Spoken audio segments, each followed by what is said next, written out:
My name is William Harrop, Bill Harrop. I'm a retired Foreign Service officer who had a career of 39 years in the Foreign Service and was ambassador to 5 countries, as well as Inspector General of the State Department and Foreign Service during that time.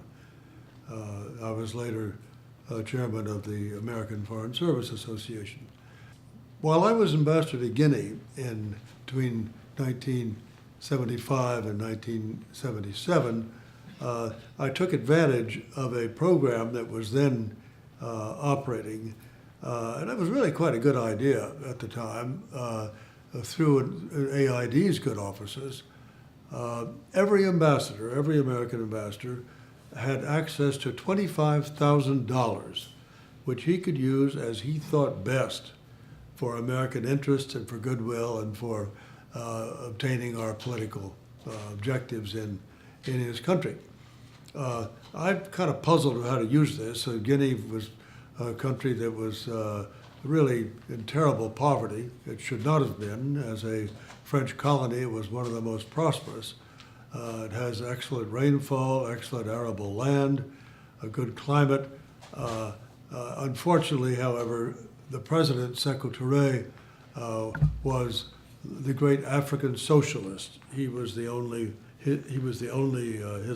country among the dozen or so of the French colonies in Africa who refused to join the French Union and retain their links to France after their independence.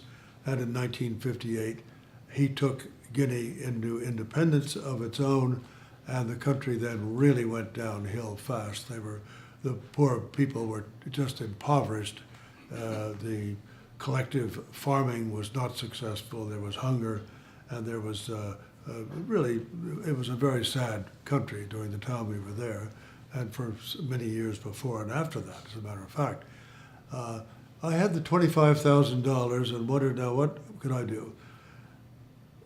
African boys, little children and big children around in the villages and the towns would play about on football fields or just on fields, kicking balloons or bags or rags that they tied up as footballs, but they had no footballs.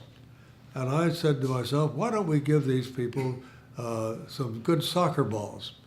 And so I bought $25,000 worth of American soccer balls. Each one had the famous USAID hand clasp, the clasped hands on it as a gift from the American people.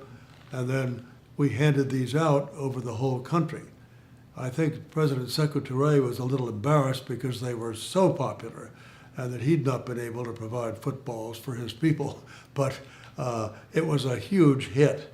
And I don't know how many hundred balls I was able to provide to them, but it was very much appreciated, although there was a lot of criticism and carping back in Washington that this was not a serious American economic development effort. However, I think that was wrong. I think it was one of my best ideas in the Foreign Service to let the young youth of Guinea kind of relate their love of soccer to the United States of America.